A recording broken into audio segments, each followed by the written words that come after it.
अस्सलाम वालेकुम। Faisalabad programme news night के साथ मैं हूं आपका मेज़बान मोहम्मद बिलाल लोगर।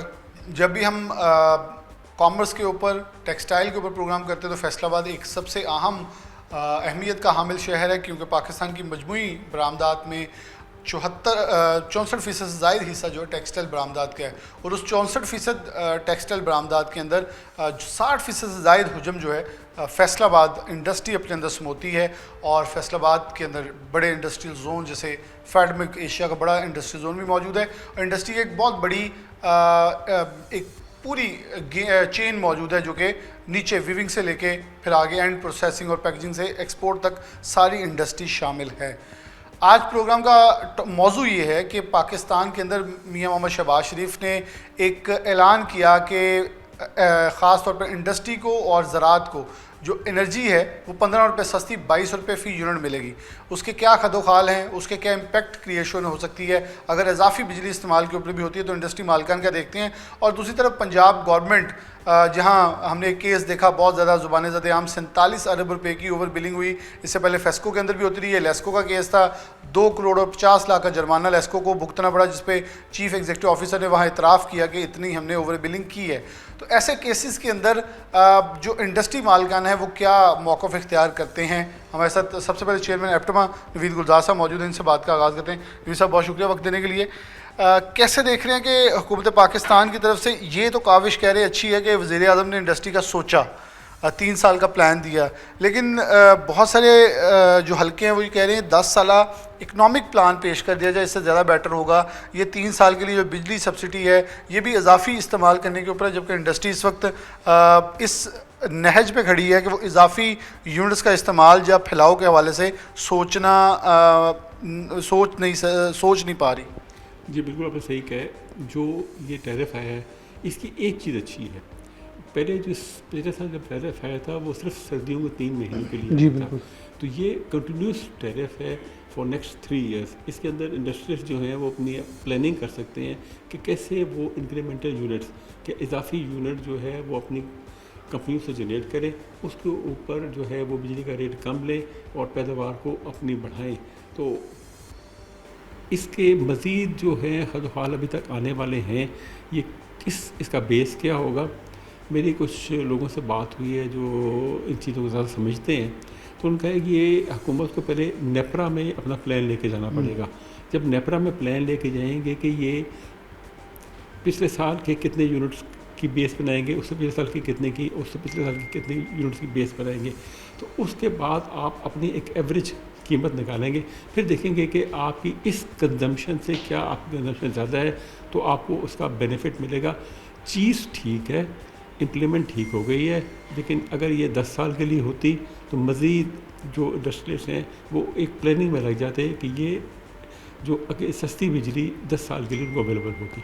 नवी साहब, आपके समझते हैं कि पंजाब गवर्नमेंट, जहां बाकी गवर्नमेंट्स में देखें तो पंजाब को ख़ास तौर पे ओवर बिलिंग के ऊपर बहुत सारे तहफ़्फ़ुज़ात हैं कि अगर कहीं भी लैंड लॉसेस है तो उसका बोझ पंजाब क्यों उठा रहा है। अगर बात करें लेस्को है, फेस्को है, मैपको है, गैपको है, सारा इजाफी बोझ इनके ऊपर आन पड़ता है। और इंडस्ट्रियलिस्ट ये कहते हैं कि ये एक ऐसा इम्तियाजी सलूक है जिसकी वजह से हम मुतासर होते नज़र आ रहे हैं। कराची वो केल एक्टी के अंडर आ जाती है, जबकि फेस्को, मैपको, गैपको, लेस्को, यहाँ जो इंडस्ट्री मालिकान है वो ओवर बिलिंग बर्दाश्त कर रहे हैं कि जहाँ जहाँ इलेक्ट्रिसिटी थेफ्ट है उसका बोझ इंडस्ट्री के ऊपर आन पड़ता है सारा। बिल्कुल आपने सही किया। देखिए, टोटल जो पाकिस्तान का टैरिफ है, अगर आप उसका बगौर जायज़ा लें तो उसमें आपको नज़र आता है कि उसके अंदर 141 बिलियन रुपीज़ की क्रॉस सब्सिडी है। यानी कि जो इंडस्ट्रियलिस्ट होते हैं वो बाकी सेक्टर्स को क्रॉस सब्सिडाइज़ कर रहे होते हैं। ये जो आपने पहली वाली बात की 47 अरब रुपए वाली बात की, ये तो उनके कोई हासिल कम होते हैं, उसको बढ़ाने के लिए वो ओवर बिलिंग कर देते हैं। लेकिन जो ये तो टेक्निकली लिखा हुआ है उसके अंदर, जो आपका टैरिफ बना हुआ है उसके अंदर लिखा हुआ है कि 141 बिलियन रुपीज़ जो है वो उन्होंने क्रॉस सब्सिडी में इंडस्ट्री से लेना है। अगर हम मोटा मोटा समझने की कोशिश करें तो पूरे पाकिस्तान के जो इंडस्ट्रियलिस्ट हैं वो एक साल में 2 बिलियन यूनिट इस्तेमाल करते हैं। यानी कि वो 7 रुपये से 8 रुपये पर यूनिट क्रॉस सब्सिडाइज़ कर रहे हैं बाकी सेक्टर्स को और अपनी कॉस्ट को बढ़ा रहे हैं। तो ये जो क्रॉस सब्सिडी है इसको मेरी नज़र में तो ये सूबाई हुकूमतों को देनी चाहिए क्रॉस सब्सिडी। और क्रॉस सब्सिडी अगर मैं थोड़ा सा और मज़ीद आपका टाइम ले लूँ, देखिए पंजाब में जो है मेजर चंक जो क्रॉस सब्सिडी का पंजाब में है, विच इज़ अबाउट 68%, यानी कि 95 अरब रुपया पंजाब की हुकूमत का है जो क्रॉस सब्सिडी पंजाब के लोग पे कर रहे हैं।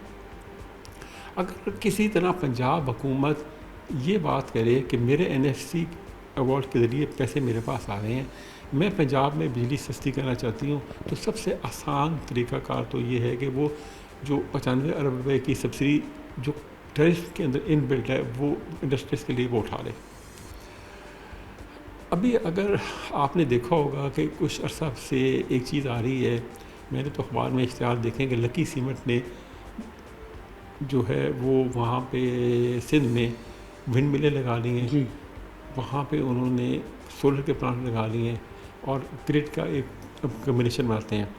तो सिंध में जो लार्ज स्केल इंडस्ट्रियलिस्ट है उसकी बिजली की कीमत इन 3 वजह से, यानी कि विंड मिल, सोलर और जो उनकी वो अपनी बिजली जो जिसको उसकी इस्तेमाल करते हैं, उसकी अगर एवरेज निकालें तो वो 15 रुपये बनती है। ओके, ठीक है, हमारे यहाँ यही एवरेज पंजाब के इंडस्ट्री के 30 से 34 रुपये बन रही है, तो जो बड़े स्केल के इंडस्ट्रियलिस्ट हैं। अब मुझे बताएं कि सारी बड़ी स्केल की इंडस्ट्री तो लग जाएगी जाके सिंध के अंदर, वहाँ पे विंड का बहुत बड़ा कॉरिडोर मौजूद है, और फिर यहाँ और पंजाब में के इंडस्ट्रियल जो होते हैं, बड़े इंडस्ट्रियल जो होते हैं, जो बड़ी स्केल की इंडस्ट्री चलाना चाहते हैं, क्या वो अपनी इंडस्ट्री बंद कर दें? तो उसके लिए हुकूमत पंजाब को सामने आना पड़ेगा और कोई ऐसा तरीक़ाकार निकालना पड़ेगा कि पंजाब के इंडस्ट्रीज की बिजली जो है वो। साहब, इसका मतलब है कि सिंध गवर्नमेंट स्मार्ट वेज निकाल रही है लोगों को इनकरेज करने के लिए, इंडस्ट्रियलाइजेशन के लिए और अपनी तरफ अट्रैक्ट करने के लिए। तो जहां मरियम नवाज शरीफ स्टेज पे खड़े होकर पंजाब का मुकदमा लड़ी हैं, तो आपके ख्याल में आप उन्हें बता रहे हैं कि आपका जो 740 बिलियन का इजाफी बजट है उसमें से 100 अरब निकाल के अगर आप इंडस्ट्रियलिस्टों को डिस्काउंटेड प्राइस या सब्सिडी दे दें तो इन टर्म्स इसके बदले आपको टैक्स भी मिल जाएगा, सब कुछ मिल जाएगा। ये पैसे समझ लें कि आप दे रही हैं उधार के तौर पे जो आपको वापस मिल रहे हैं, इंडस्ट्रियलाइजेशन बढ़ जाएगी और जो इंडस्ट्री सस्ती होने के बिना पे सूबे से बाहर जा रही है वो रुक जाएगी। जी बिल्कुल, आप सही कह रही हैं। देखिए, ये सिंध हुकूमत वैसे नहीं दे रही, जो आपने पहले कहा था सिंध हुकूमत स्मार्ट एक्ट कर रही नहीं कर रही। ये अल्लाह की तरफ से वहाँ पे हो रहा है, वहाँ पे विंड कॉरिडोर बन गया है, उसके अंदर चलने लग पड़ी है। 2 या 3 विंड कॉरिडोर जो हैं सिंध में बन गए हैं। इनफैक्ट नूरियाबाद में बड़ा सा विंड कॉरिडोर बन गया। अभी रिसेंटली मेरी नेशनल बैंक के कॉर्पोरेट हेड से मुलाकात हुई थी, उन्होंने कहा अगर आप जाएँ नूरियाबाद में, मेरे पहले तो बहुत जाया करता था मैं, आप वहाँ जाएँ तो उसकी स्काईलाइन बदल गई है। स्काईलाइन बदल गई का मतलब हुआ कि बहुत सी विंड मिलें वहाँ लग गई हैं। जब विंड मिलें वहाँ लग गई हैं तो उन्होंने बिजली पैदा करनी शुरू कर दी है। जी, इसमें एक फ़र्क भी पड़ा है। फ़र्क ये पड़ा है कि जो ये विंड मिलों की लगाने की लागत है ना, वो कम हो गई है। डेफिनेटली पहले ये पहली महंगी लगती थी। अभी एक साहब ने मुझे बताया कि किसी ने एक कॉन्ट्रैक्ट किया है 7.5 मेगावाट का विंड मिल का, 7.5 का EPC का मतलब है उस बंदे ने पूरी मिल लगा के देनी है विंड मिल, तो वो 7.5 उसने किया है $4 मिलियन में। तो $4 मिलियन को अगर करें तो रफली 120 करोड़ रुपए में उसने कॉन्ट्रैक्ट किया है। उसके 250 यूनिट मिलेंगे, 2.5 करोड़ यूनिट मिलेंगे पर मंथ, पर ईयर। अगर आप उसको हिसाब लगाएं कि 10 रुपये डेप्रिसिएशन, 10 रुपये फाइनेंशियल कॉस्ट, तो उसको वो यूनिट जो है वो 20 रुपये में मिल जाएगा। अब 10 रुपये में कॉस्ट कर देगा, 250 10 रुपये में वो उसको यूनिट कॉस्ट करेगा। अब कैसे कम्पीट करेगा पंजाब की तमाम इंडस्ट्रीज़ बंद हो जाएंगी। It is for the government of Punjab to rise. और जो आपने एक बात की थी, पंजाब के इंडस्ट्रियलिस्ट को पंजाब हुकूमत जो है वो कोई रियायत नहीं दे रही। ये 141 अरब रुपया नेपरा कहते हैं कि ये आपके टैरिफ में क्रॉप सब्सिडी है। ये आपने ये क्रॉप सब्सिडी अपने टैरिफ से निकालनी है। अगर हुकूमत ने चाहती है कि जो डाउन टाउन लोग हैं वो कम रेट में बिजली इस्तेमाल करें, तो उसका ख़र्चा हुकूमत पंजाब को या हुकूमत सिंध को या हुकूमत KP को उठाना चाहिए। ये इंटरेस्ट लिस्ट कैसे उठा सकते हैं? वो तो पहले ही बेचारे बहरान का शिकार है। मीन साहब एक आखिरी सवाल कि जहाँ वज़ीर आज़म 5 इकनॉमिक प्लान फेल होने पे परेशान नज़र आए, उन्होंने 8 कमेटियाँ बना दी, तो आप क्या समझते हैं इकनॉमिक प्लान फेल क्यों हो रहे हैं और नए प्लान से पहले क्या ऐसा किया जाना चाहिए कि प्लान कामयाब हो जाएं? चेहरे रिपीट हो रहे बिलाशुबा, बहुत बड़े बड़े नाम हैं, लेकिन क्या आपको लग रहा है कि सही स्टेक होल्डर्स के साथ चीज़ें चल रही हैं या सही सॉल्यूशंस के लिए फिर क्या करना होगा? देखिए मेरे ख्याल में तो नेशनल डिबेट होनी चाहिए इन मौज़ूओं के ऊपर कि आप जैसे टीवी के प्रोग्राम हैं वो हर शहर में नेशनल डिबेट करें कि क्या इसके क्या तरीक़ाकार है इस चीज़ को ख़त्म करने का। आपको बहुत से काबिल लोग मिलेंगे जो आपको अच्छे अच्छे मशवरे देंगे, तो उन मशवरों के बेस के ऊपर जो क्योंकि हमारा मीडिया बहुत तरक्की कर गया, मीडिया ही ऐसा कोई इकनॉमिक प्लान हुकूमत के पास ले जा सकता है डिस्कशन करने के बाद लोगों से कि किस तरीके से हो। अब मैं एक कमेटी बना दूँ, उन कमेटी का क्या काम होगा कि वहाँ पे अब पर्सनल इंटरेस्ट बहुत ज़्यादा हो जाता है हर आदमी का। जब वो अपना पर्सनल इंटरेस्ट लेके चलते हैं तो उस पर्सनल इंटरेस्ट के ज़रिए वो पूरे मुल्क को मरवा देते हैं। मेरा एक सिर्फ पॉइंट है जो हमेशा मैं कहता हूँ कि जैसे हमने EFS किया, हर चीज़ किया, हमें इम्पोर्टेड माल की सस्ता इम्पोर्टेड माल आके एक्सपोर्टरों के लिए मैं बिल्कुल उसके ख़िलाफ़ नहीं हूँ। मैं ख़िलाफ़ हूँ कि वो सारा माल पाकिस्तान में फैल जाता है आके, ठीक। आपने इसको फैलाना नहीं है। अगर सस्ता माल लेके आने, स्पेशल जोन्स हों, उसके अंदर वो स्पेशल माल है, वहीं से प्रोसेस हो, वहीं से बाहर निकल जाए। बिल्कुल सही है। नवीद गुलजार साहब मौजूद है, जोनल चेयरमैन एप्टमा हैं।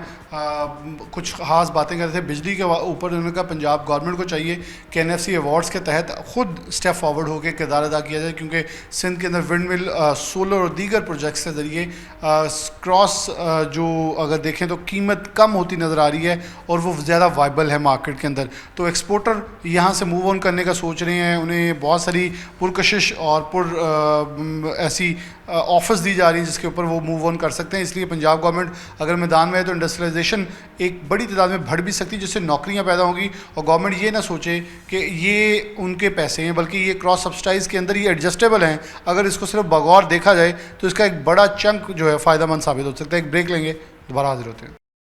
बैक नाज़रीन, दोबारा से प्रोग्राम के अंदर खुशामदीद कहते हैं। हमारे साथ ख्वाजा अमजद मौजूद हैं, साबिक central chairman Pakistan housing manufacturing exporter association रह चुके हैं। ख्वाजा साहब बहुत शुक्रिया वक्त देने के लिए। ख्वाजा साहब कैसे देख रहे हैं इस वक्त पाकिस्तान के अंदर हर तरफ ये सुनने में आ रहा है कि कॉस्ट ऑफ प्रोडक्शन बड़ी एक्सपेंसिव है, जहाँ गवर्नमेंट ऑफ पाकिस्तान ने 15 रुपये डिस्काउंट का ऐलान किया, 22 रुपये वज़ीर आज़म कह रहे हैं कि ये एक टैरिफ होगा, सब्सिडाइज टैरिफ।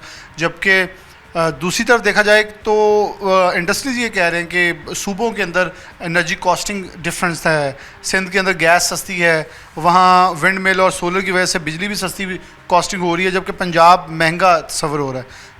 क्या कहेंगे कि इसमें हकीकत क्या है और इसका इम्पेक्ट क्या आ रहा है, और आलमी मंडियाँ पाकिस्तान की तरफ कैसे देखती हुई नज़र आ रही हैं? बात यह है कि जो मेन कर्स है, जो बॉटल नेक है, सस्टेनेबल पॉलिसीज़ नहीं है हमारी।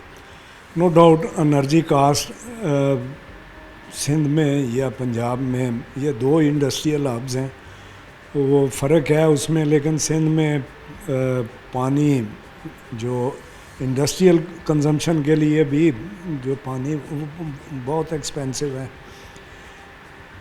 वट एवर द रीज़न, जब तक सस्टेनेबल पॉलिसीज़ नहीं हम बनाएंगे, और पॉलिसीज़ हम उन लोगों से बनवा रहे हैं आप बदकिस्मती से।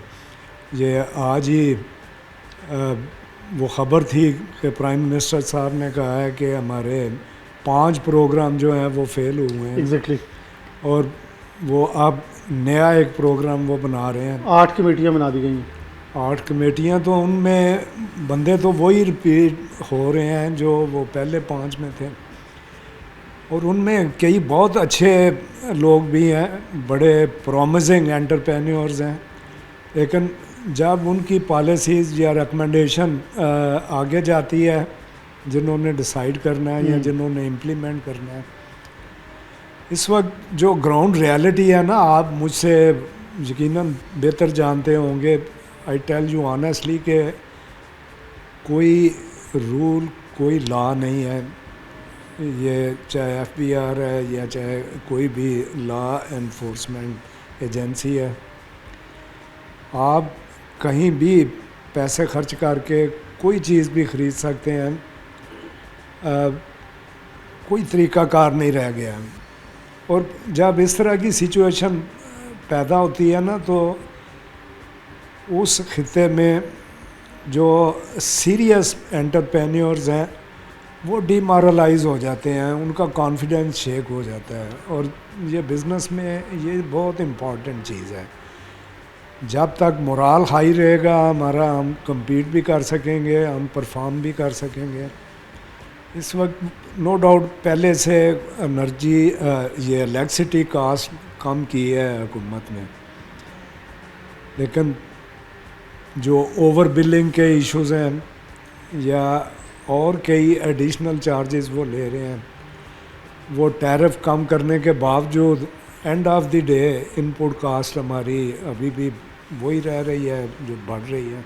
कौन साहब इसके अंदर ये भी कहते हैं कि ख़ास तौर पर जो लैंड लॉसेस हैं वो हमें बहुत भुगतने पड़े हैं पंजाब को, कि अगर बाकी डिस्कोस के अंदर लैंड लॉसेस हैं तो वो अपने भुगते हैं, वो पंजाब को डाल दिया जाता है, वो मैपको है, वो गैपको है, वो जितनी डिस्को में फेस्को है, लेस्को है, इनके जो इंडस्ट्रियलिस्ट है वो उठा रहे होते हैं।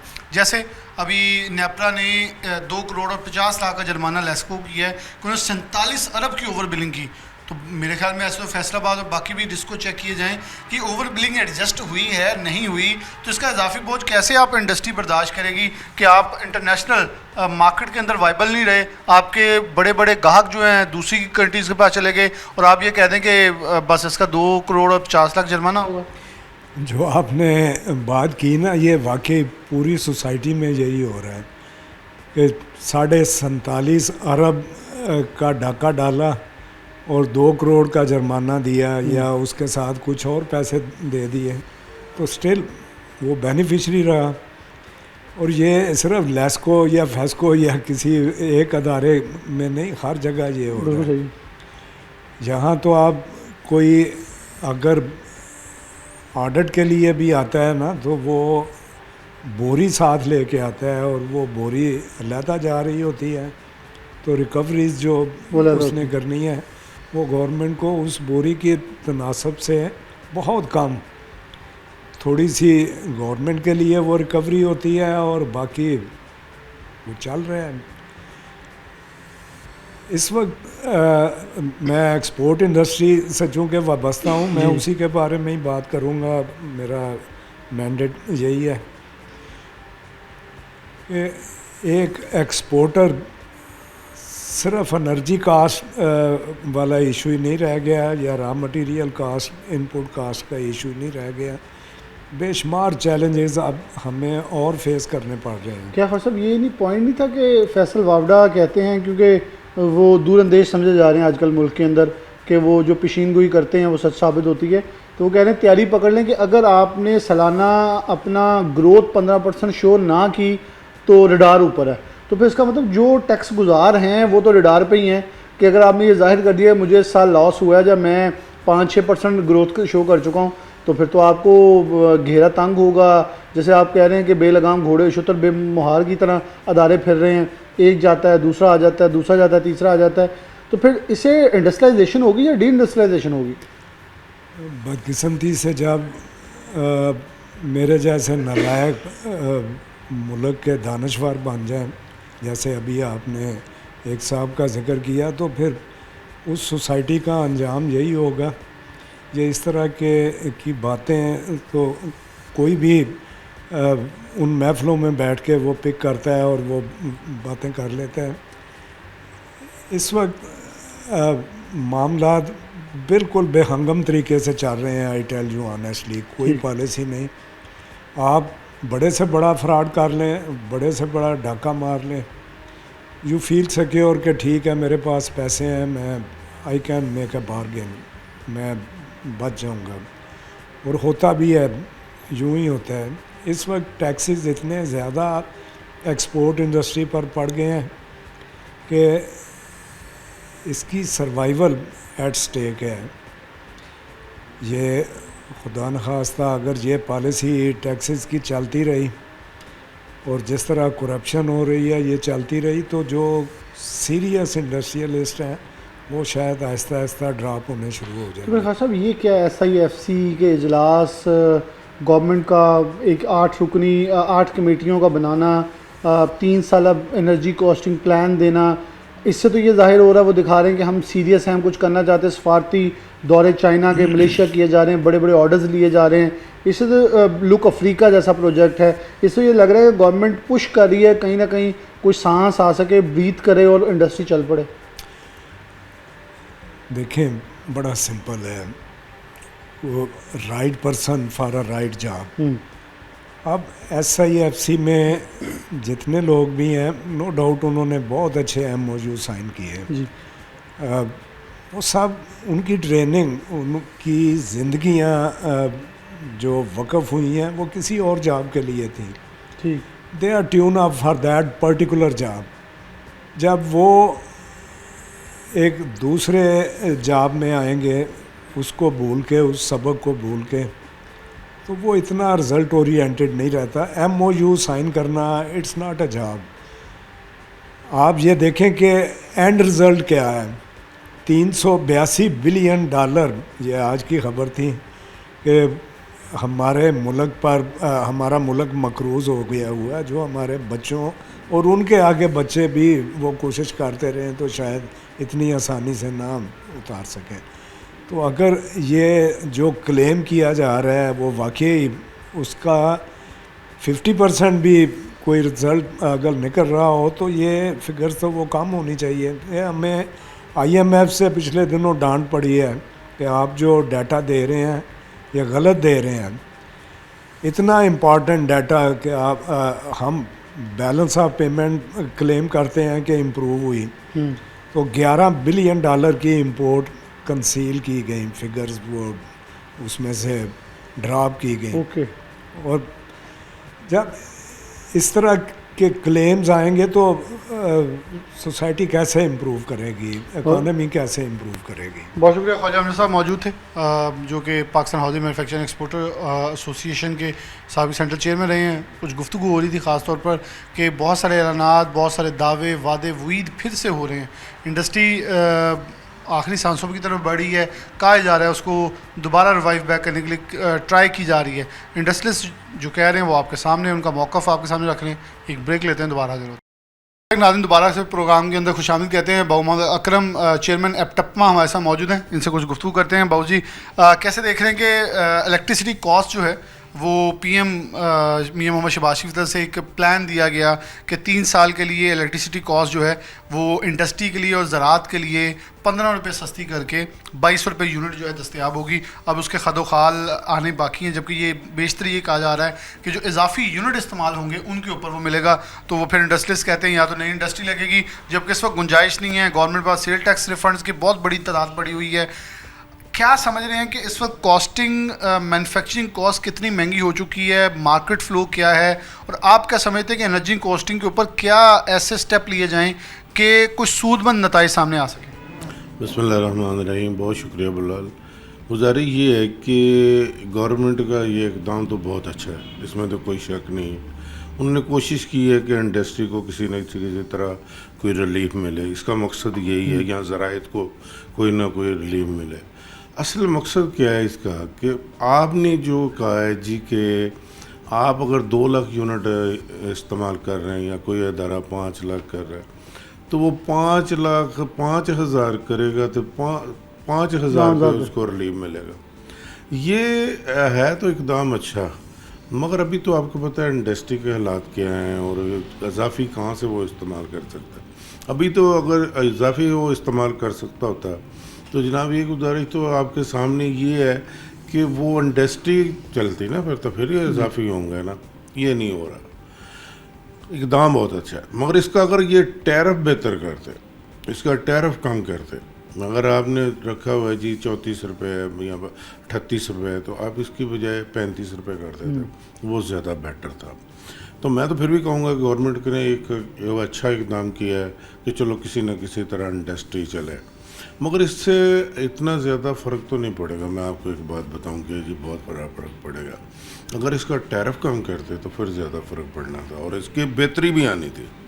अभी ये नहीं होगा आप देखें ना, मैंने पिछले साल 5 लाख जलाया इस महीने में, तो मैं तो कोशिश कर रहा हूँ मेरा 4.5 चले, 5 तो मैं चलाना नहीं चाहता।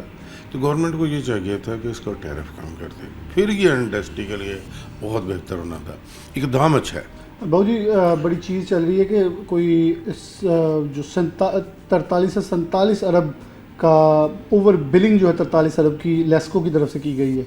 बहुत सारी इंडस्ट्रीज़ों की तरफ से डिमांड आई है कि हम तो पहले कह रहे हैं कि जो ओवर सरचार्जिंग है और लैंड लॉसेस है वो उन डिस्कोस को क्यों डाले जा रहे हैं जो कि पहले से मुनाफा बख्श है, फेस्को है जिसके बिलिंग जो है वो प्रॉपरली लोग दे रहे हैं, जबकि पूरे पाकिस्तान की जो लैंड लॉसेस हैं ओवर बिलिंग का सामना हमें करना पड़ जाता है। अगर टारगेट्स अचीव नहीं किए जाते तो ओवर बिलिंग की जाते हैं। नेपरा ने 2 करोड़ 50 लाख का जुर्माना तो कर दिया लेस्को को, लेकिन बाकी डिस्को में देखा जाए कि ओवर बिलिंग एडजस्ट कैसे करनी है।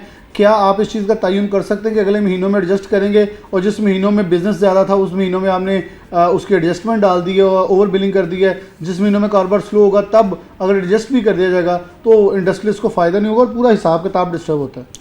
फैसलाबाद अल्लाह की ये रहमत है कि सबसे कम लैंड लॉसेस जो हैं वो फैसलाबाद के हैं। तो ये इन्होंने देखा नहीं है कि किस सिटी में कितना है और इसको किस तरह डिवाइड किया जाए। इन्हों तो चाहिए था कि फैसलाबाद को तो बहुत जिन इलाकों में आपके लैंड लॉसेस है ही नहीं है उसके ऊपर क्यों लोड डाल रहे हैं। उसके ऊपर तो बिल्कुल एक पाई भी लोड नहीं डालनी चाहिए, बल्कि ये करना चाहिए कि उसको और सहूलत हो, उसके लिए और आसानी पैदा की जाए कि यार ये तो आदमी पहले ही बिलिंग बहुत अच्छी दे रहा है, तो मैं इसके ऊपर अब मज़ीद लोड क्यों डाल रहा हूँ। तो मैं तो यही गुजारिश करूँगा गवर्नमेंट से भी और फेस्को से भी और जो भी इसके सरकर्दा हैं कि हर चीज़ को नाप तोल के करें। अगर नाप तोल के नहीं करते तो फिर यही हाल होगा। अभी आप देखें आपका बिलिंग कम हो रही है फैसलाबाद की फेस्को की, पहले 3-4% कम हुई, फिर 5%, मेरा ख्याल 8-10% 12% कम हो गई है बिलिंग। क्यों लोग बिजली इस्तेमाल नहीं कर रहे। मैं यहाँ पे नेपरा से एक मेंबर आए थे, मैं आज से कोई 1 साल पहले, तो उन्होंने पूछा जी ये आपको कोई ज़्यादा यूनिट तो नहीं डाल रहे, ओवर बिलिंग तो नहीं कर रहे ऐसे नहीं। मैंने कहा सर ये तो अगले महीने एडजस्ट हो जाएगा, इसका तो आप सोचें नहीं। आप ये देखें कि ये जो आपके IPPs के मुआहदे हैं इसको नीचे लेके आएँ, अदरवाइज आप बिजली सेल करते फिरेंगे और आपसे लेने वाला नहीं होगा। ये मैंने 1 साल पहले उनसे रिकॉर्ड पे है, मैंने उनसे कहा था फेस्को ऑफिस में बैठ के। तो गुजारिश ये है कि मैं समझता हूँ गवर्नमेंट का इक़दाम बहुत अच्छा है और वो चाहते हैं कि इंडस्ट्री चले। इंडस्ट्री, ये टेक्सटाइल ही एक ऐसी इंडस्ट्री है जिसकी अहमियत को समझने की ज़रूरत है।